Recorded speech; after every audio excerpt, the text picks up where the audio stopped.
Alright, what's going on, guys? Trev back again, here to bring you another video. This one's going to be doing my review for episode 4 of Game of Thrones Season 5. This one is called Sons of the Harpy.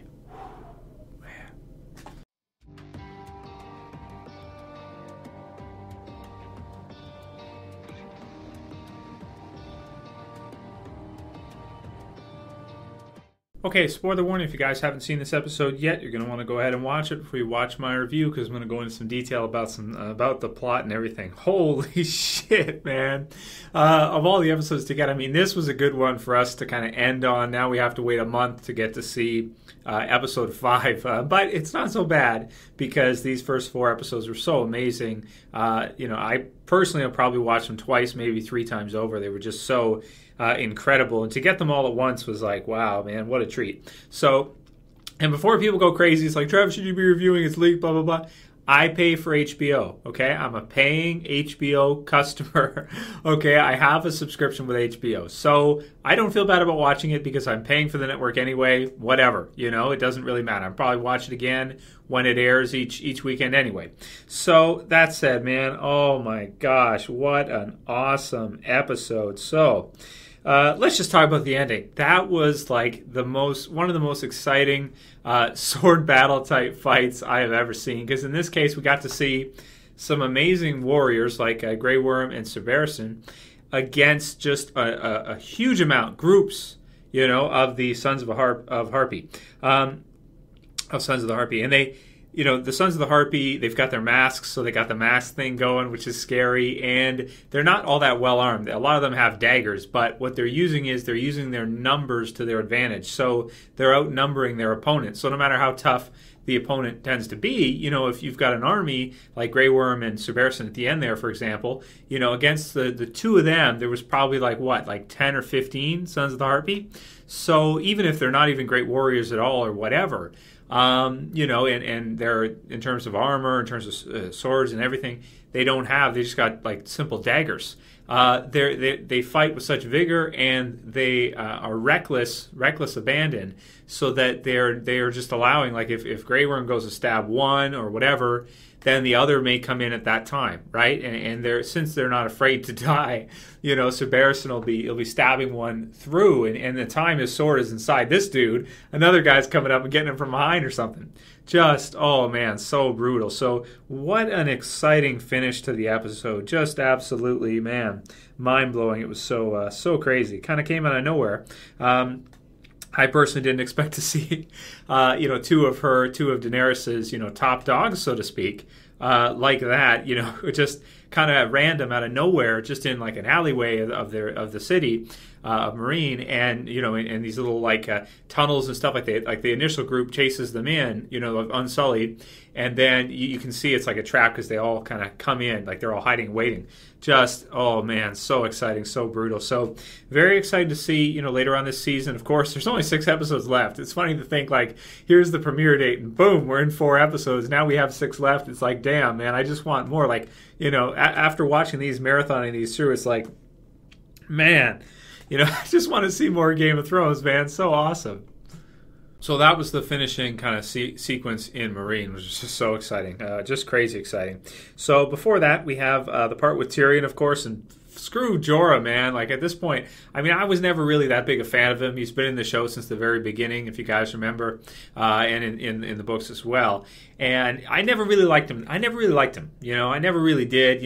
Ned Stark refers to him as a traitor. What did he say? Whispers of a traitor from half a world away, right? And it's true. He is a traitor. And now we're seeing like what he's okay. So this was a surprise to me when he said Queen. He didn't mean Cersei. He meant Daenerys, because I thought he was bringing her to Cersei for some reason. But okay. So we find out that's good. Good for Tyrion. That's a good thing. But it pissed me off when he smacked him, when he backhanded him, because I was like, you know what? Screw you, man. It's like, screw you. I'm a Tyrion fanboy. I'll admit it. I'm a Tyrion fanboy, and it pissed me off when Jorah backhanded him on the ship on the way to Daenerys. But that said, with what's going on right now with Daenerys, will they even get there in time? How's that going to go? Man, exciting stuff. Really exciting. So I guess we'll have to We'll have to wait and see. So, incredible pacing this season, too. They're going through stuff so fast. It's crazy. So that was that. We also have, of course, the stuff in Dorne. We have Bronn and Jaime, and they're on their way. Another awesome action sequence. This episode was super heavy in terms of sword fighting and action. It was really exciting to see. I like the part, of course, when he uses the hand and he's just, he's pretty much beaten, to be honest with you. And the guy comes down and he uses the hand and hits the hand. It's like, what? Because he didn't expect somebody to grab the sword, right? Which, sometimes you may have to in a sword fight rather than having it hit, a vital organ in your face or something. You may have to use your arms to shield yourself. But, of course, because he's got the gold hand, it just slips right inside and then he stabs him. So that was really cool, and it was a great sword fight, too.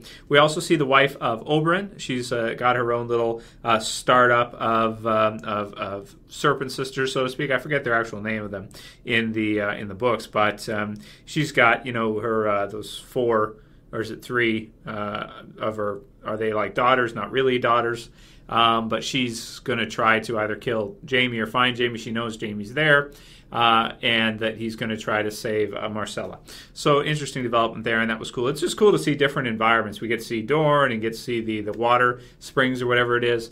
Really beautiful and just different, desert. And then you get other places. You got like the Wall and King's Landing. It's just really cool to get to see the different locations that different things are happening at the same time. Awesome.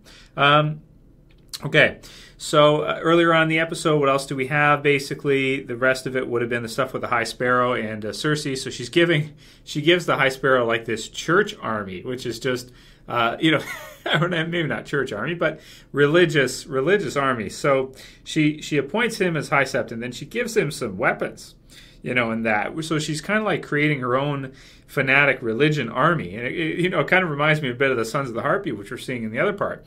Guys that are not completely armored, but they have like blunt weapons and stuff, and it's like, wow. And so the part with Tommen when he goes to actually see if he can talk with the High Sparrow, and they basically tell the king, no, you can't, because we're religion and we're beyond the control of kings or whatever, this kind of thing.